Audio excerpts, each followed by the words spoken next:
Hey everyone, welcome back to Code with Ro. If you're new here, be sure to hit that subscribe button and support the channel by checking out the Patreon in the link below.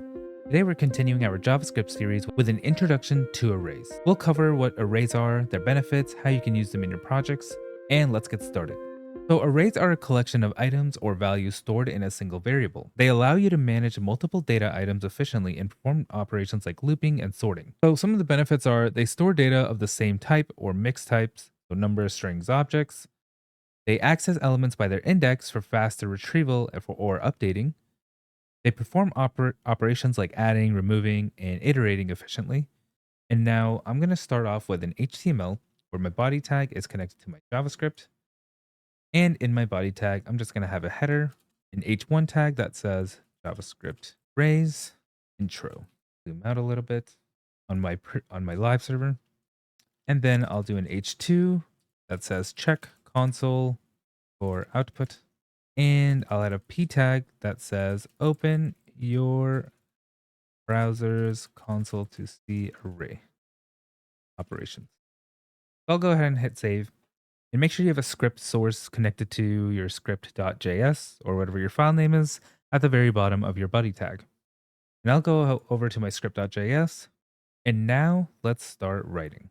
So I'll be making an array of fruits. So I'll do const fruit is equal to, now I'm going to have these open brackets and I'll fill them with strings. So I'll do apple, comma, banana, and so on. And now whenever you want to add an item, make sure to add this comma in between it and then continue the same syntax you were. So I'll go ahead and add a couple more. So I'll add orange, comma, mango, comma, and grapes. And add the semicolon at the end and I'll hit save. And I'll hit F12 on my live server to see my console.log. And nothing pops up yet because all we did was just define it or initialize it. All we did was create this array. And now I want to output it. So I'll do console.log original array colon space. So it's going to say original array and I'll add a space here. Actually, I don't need the space. And then I'll do comma roots because that's what we named it up here. Now when I hit save, you'll see that it says original array and it has this 5 tag because in console.log it'll tell us how many items are in this array. And it'll say apple, banana, orange, mango, grapes. Exactly what we typed in. Exactly what we typed in. And if I open this little arrow sign in my console.log, it'll show us at what index each item is. So it'll show us the length is 5, and for arrays, they always start at 0. So if you have an array of 5 items, technically it's items 0 through 4. So in this case, we know that index 0 has apple in it because that's our first item. So if I wanted to access the elements by the index, I would do something like console.log first fruit, and I'll do fruits because that's the name of the array, and then the bracket sign again, and type in the number that I want to access. So for 0, it should print out apple when I hit save. So I should not make this plural, just a grammar error. And yeah, first fruit, apple. And I could copy paste this and then just do something like last fruit and then change the 0 to a 4 because I know exactly where it is and get grapes.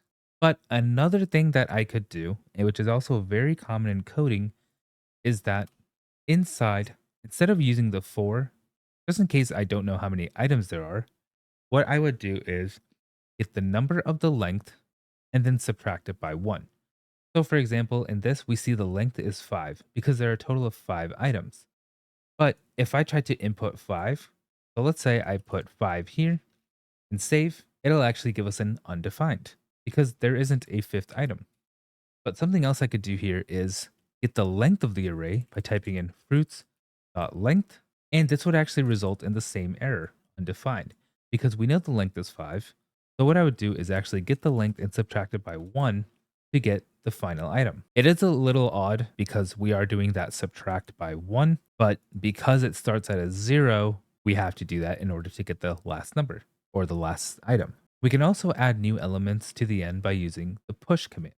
So if I do something like fruits.push, and let's say I want to add a pineapple, and then I'll console.log last fruit. So I'll copy paste this part actually.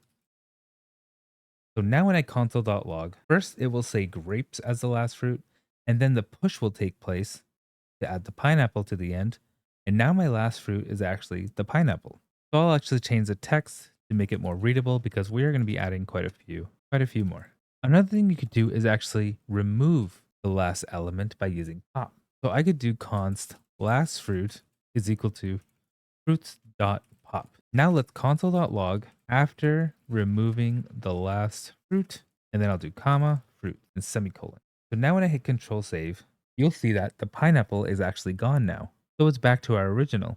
And if I were to console.log the last fruit removed, comma, last fruit, it'll tell us right here that the last fruit we removed was the pineapple.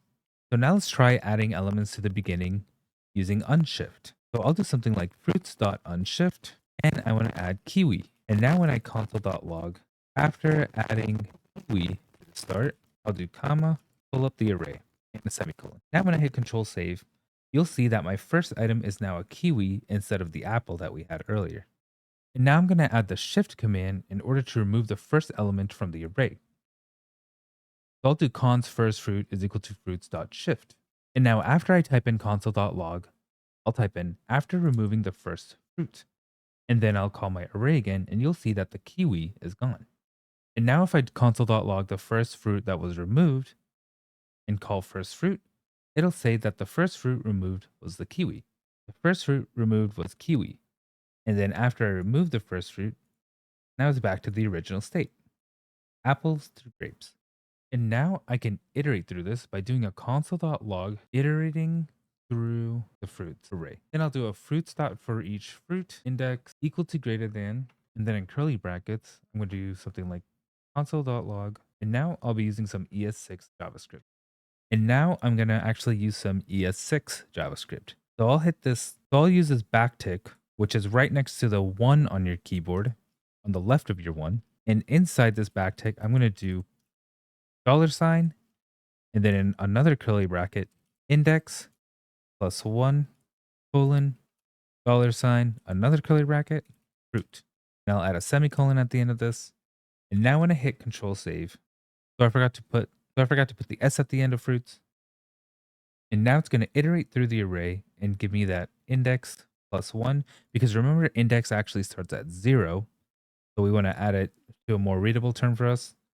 So at 0 we have pineapple, but so at 0 we have apple, but we're making it 1 just so it's more readable to us. And then 2 it's banana, the third item is orange, fourth mango, fifth grapes.